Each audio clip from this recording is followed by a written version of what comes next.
بسم الله الرحمن الرحيم. الذين آتيناهم الكتاب يتلونه حق تلاوته أولئك يؤمنون به، ومن يكفر به فأولئك هم الخاسرون. يا بني إسرائيل اذكروا نعمتي التي أنعمت عليكم وأني فضلتكم على العالمين. واتقوا يوما لا تجزي نفس عن نفس شيئا ولا يقبل منها عدل ولا تنفعها شفاعة ولا هم ينصرون. وإذ ابتلى إبراهيم ربه بكلمات فأتمهن قال إني جاعلك للناس إماما قال ومن ذريتي قال لا ينال عهد الظالمين. وإذ جعلنا البيت مثابة للناس وأمنا واتخذوا من مقام إبراهيم مصلى وعهدنا إلى إبراهيم وإسماعيل أن طهرا بيتي للطائفين والعاكفين والركع السجود. وإذ قال إبراهيم رب اجعل هذا بلدا آمنا وارزق أهله من الثمرات من آمن منهم بالله واليوم الآخر قال ومن كفر فأمتعه قليلا ثم أضطره إلى عذاب النار وبئس المصير. وإذ يرفع إبراهيم القواعد من البيت وإسماعيل ربنا تقبل منا إنك أنت السميع العليم ربنا وجعلنا مسلمين لك ومن ذريتنا أمة مسلمة لك وأرنا مناسكنا وتب علينا إنك أنت التواب الرحيم. ربنا وابعث فيهم رسولا منهم يتلو عليهم آياتك ويعلمهم الكتاب والحكمة ويزكيهم إنك أنت العزيز الحكيم. ومن يرغب عن ملة إبراهيم إلا من سفه نفسه ولقد اصطفيناه في الدنيا وإنه في الآخرة لمن الصالحين. إذ قال له ربه أسلم قال أسلمت لرب العالمين. ووصى بها إبراهيم بنيه ويعقوب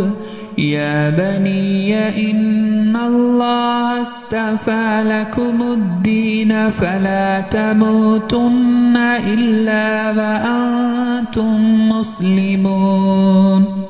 أم كنتم شهداء إذ حضر يعقوب الموت إذ قال لبنيه ما تعبدون من بعدي قالوا نعبد إلهك وإله آبائك إبراهيم وإسماعيل وإسحاق إلها واحدا ونحن له مسلمون تلك أمة قد خلت لها ما كسبت ولكم ما كسبتم ولا تسألون عما كانوا يعملون وقالوا كونوا هودا أو نصارى تهتدوا قل بل ملة إبراهيم حنيفا وما كان من المشركين قولوا آمنا بالله وما أنزل إلينا وما أنزل إلى إبراهيم وإسماعيل وإسحاق ويعقوب والأسباط وما أوتي موسى وعيسى وما أوتي النبيون من ربهم لا نفرق بين أحد منهم ونحن له مسلمون فإن آمنوا بمثل ما آمنتم به فقد اهتدوا وإن تولوا فإنما هم في شقاق فسيكفيكهم الله وهو السميع العليم صبغة الله ومن أحسن من الله صبغة ونحن له عابدون قل أتحاجوننا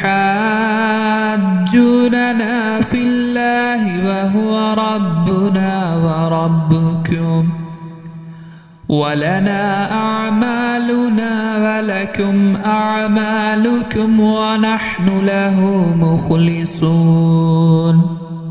أم تقولون إن إبراهيم وإسماعيل وإسحاق ويعقوب والأسباط كانوا هودا أو نصارى قل أأنتم أعلم أم الله ومن أظلم ممن كتم شهادة عنده من الله وما الله بغافل عما تعملون تلك أمة قد خلت لها ما كسبت ولكم ما كسبتم ولا تسألون عما كانوا يعملون سيقول السفهاء من الناس ما ولاهم عن قبلتهم التي كانوا عليها قل لله المشرق والمغرب يهدي من يشاء إلى صراط مستقيم وكذلك جعلناكم أمة وسطا لتكونوا شهداء على الناس ويكون الرسول عليكم شهيدا وما جعلنا القبلة التي كنت عليها إلا لنعلم من يتبع الرسول ممن ينقلب على عقبيه وإن كانت لكبيرة إلا على الذين هدى الله وما كان الله ليضيع إيمانكم إن الله بالناس لرءوف رحيم قد نرى تقلب وجهك في السماء فلنولينك قبلة ترضاها فول وجهك شطر المسجد الحرام وحيث ما كنتم فولوا وجوهكم شطرا فإن الذين أوتوا الكتاب ليعلمون أنه الحق من ربهم وما الله بغافل عما يعملون ولئن أتيت الذين أوتوا الكتاب بكل آية ما تبعوا قبلتك وما أنت بتابع قبلتهم وما بعضهم بتابع قبلة بعد ولئن اتبعت أهواءهم من بعد ما جاءك من العلم إنك إذا لمن الظالمين الذين آتيناهم الكتاب يعرفونه كما يعرفون أبناءهم وإن فريقا منهم ليكتمون الحق وهم يعلمون الحق من ربك فلا تكونن من الممترين ولكل وجهة هو موليها فاستبقوا الخيرات أينما تكونوا يأت بكم الله جميعا إن الله على كل شيء قدير ومن حيث خرجت فول وجهك شطر المسجد الحرام وإنه للحق من ربك وما الله بغافل عما تعملون ومن حيث خرجت فول وجهك شطر المسجد الحرام وحيث ما كنتم فولوا وجوهكم شطره لئلا يكون للناس عليكم حجة إلا الذين ظلموا منهم فلا تخشوهم واخشوني ولأتم نعمتي عليكم ولعلكم تهتدون كما أرسلنا فيكم رسولا منكم يتلو عليكم آياتنا ويزكيكم ويعلمكم الكتاب والحكمة ويعلمكم ما لم تكونوا تعلمون فاذكروني أذكركم واشكروا لي ولا تكفرون يا أيها الذين آمنوا استعينوا بالصبر والصلاة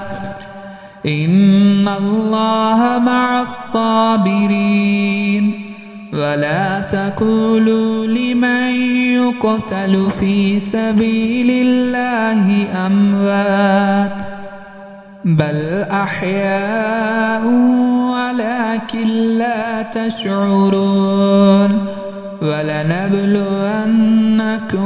بشيء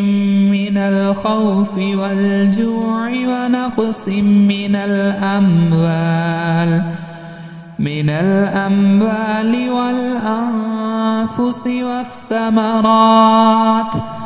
وبشر الصابرين